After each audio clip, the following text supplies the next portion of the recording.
Well, the terror attack in Bondi has changed Australia forever. 15 lives were lost in an act of horror. And among the victims is a little girl named Matilda. She was just 10, a bright kid full of happiness. But as she celebrated Hanukkah with her family, Matilda's life was tragically cut short. This morning we are joined by someone who loved Matilda dearly, her aunt, Lena Chernik. Good morning. Good morning to you, Lena. We feel as though we all know Matilda in a way. We've come to know her these past few days, but for you, she was your beautiful little niece. Yeah, she was like just sunshine in our family, just happy, joyful, like beautiful, beautiful child. Just can't imagine it's happened to her.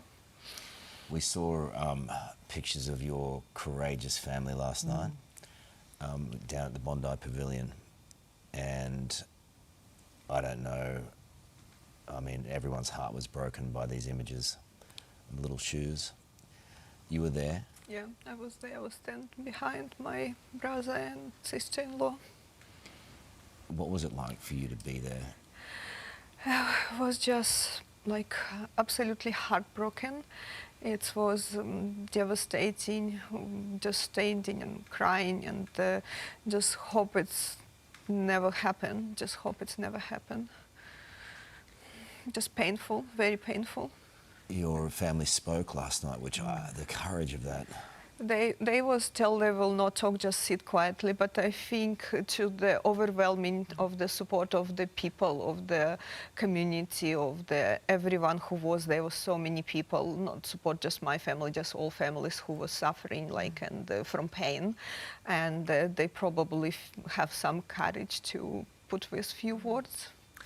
Your brother Michael spoke about how he named his daughter Matilda. Yeah, because she was the one born in Australia. Yeah, was like happened, like, you know, he is just tell us, like, I want to call her Matilda, like probably it's from the son of waltzing Matilda, like, you know, because when we come to Australia and we go to language classes, we was learn with son, you know, and it's first thing Matilda, and it's just like, and he said, I want my daughter be Matilda, represent Australia. So with what, and I hope now with Matilda, like, just, you know, like show like how happy she was and everything, and give maybe like heart and smile, like pictures you see to all kids, you know, what, you know, and we love her so much, all my family love, you know, like you can't even imagine how close my family and how like big heart it's have, and I hope now every parent in the world everywhere like just open the heart for the kids and give them love, not hate, love, just, you know, just tune to the kids, give them cuddle and just support and love with what we want, like, you know, to the memory of Matilda and just the child who took the bullet. I don't know how I don't know how a family copes with the loss of a child, or anyone, but a child with everything, every part of her life ahead of her. You were on the Gold Coast?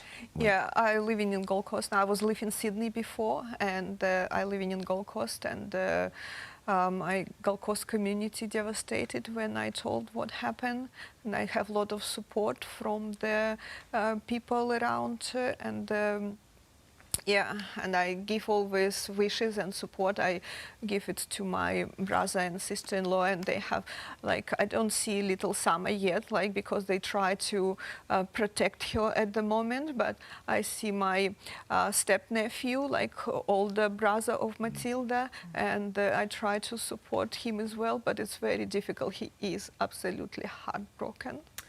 You can see how broken they are, and you know, Matilda's mother Valentina, the pain in her face, she was barely able to get her words out yesterday. Such is the depth of her grief. It's, you know, when someone old or someone sick and you kind of know something happened, you know, you kind of prepare. How you prepare, like, for the kid just to took a bullet, like, you know, they was think first it's some firework or something when they hear bullets, you know, like, and how you can be prepared for this. You know, those images we're seeing of Matilda, of her moments before the attack? Yeah, it when- was just seconds before. Yeah. It's what she played with the animals, and this when the bullets start to fly. You must have been in shock, disbelief. When you found out? I was actually doing a bit of gardening, and my mom called me, and she told me something bad happened. Actually, my father, 84 years old, he is not well. I was thinking something happened to the father, you know. Like I say, what happened? Like, and she say, Matilda been shot. I couldn't. I was thinking it's a bad reception. I couldn't understand. Like, you know, I say, what you talking about? Like, she say, yeah, she was in the park and it was shooting. I just can't believe. She say, like, they took her to the hospital, and I tried to call my brother. I couldn't reach him, and like, you know, I nearly fall. Like, my partner was there. Like, he kind of was like in the garden. Like, you know, I was just start falling. He called me, say, what happened? Like, I say, something happened. Like, and after, like, I come home and I start to wait for the call. Mom say, oh, she's in the hospital. My partner say, no, don't worry. The doctor saved her because she was injured to the hip. And I start to imagine, I think, oh, maybe she'll lose the leg, you know, or two. I think we will drive her on a wheelchair. Like, people live without leg, without two, you know, they will have support. I will build a ramp to have her on a wheelchair. You know, I was like, always crazy things come to my mind. And after my sister-in-law called me and say, apparently the bullet gone to her stomach, and the doctor say maybe take like 4 or 5 hours operation. And it was around maybe 10, 11 o'clock Gold Coast time. We was waiting for the call, and after she called me and say she's dead, I asked 5 times, what? I was like, we have sometimes bad reception. I was thinking it's bad reception. I couldn't believe. And after, I think I started to scream after, like, because I couldn't believe. And my sister-in-law say, because at the moment my little niece, she was in my mom's place because some friends took her away from this and bring her to my mom and dad place. And she say, like, in the summer, my younger niece, she was waiting for her sister, like, my sister-in-law say, I can't call your mom. I can't call and tell this news. This is the real time for a story that's now been around the world, right? But in real time, this is just a little family. And you've lost a little girl. And the world first saw her face with this picture, as we all did. This picture of her with the dolphin on her face, the little poppet. Yeah. Just a lady, just paint, just a second before she paint, like it was like this farm animal, and pictures. A lot of kids was there, a lot of kids, and when it's happened, they start to hear the bullets. Like everyone start to scream to lie down on the ground, but I think it didn't help. You know, you said before about how she was sunshine, and when you look at that image, that is exactly what you see. I look on my phone, I can show you any pictures of her. She never have like any other face than smile one, and just always happy, and her younger sister always around. She is like, she was just so bright, happy person, you know, like she only kid, like it's not like she have a life and have like, you know, achievement like a big, but she have heart, she have joy, she have like just a normal everyday kid life. And parents like, and we like provide like, you know, just a simple, beautiful things, and love from our heart. And when you give people love, you get it back. I'm so pained, and I didn't even know her. And as you are, and as parents, and as this country is, I'm also so angry.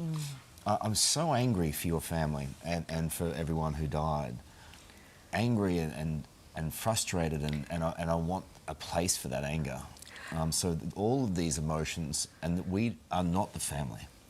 I know what you feel, but I wanna like put this, just open your heart for happiness. Don't let anger make more anger, you know, like if you give like your heart like space to be like, you know, just to relieve like, you know, a bit of happiness, support, like, you know, not anger, not vindictive, like, you know, anything. We just need to support. I feel really sorry and sad for people who like, you know, do this, like, you know, because they probably never have love in their life.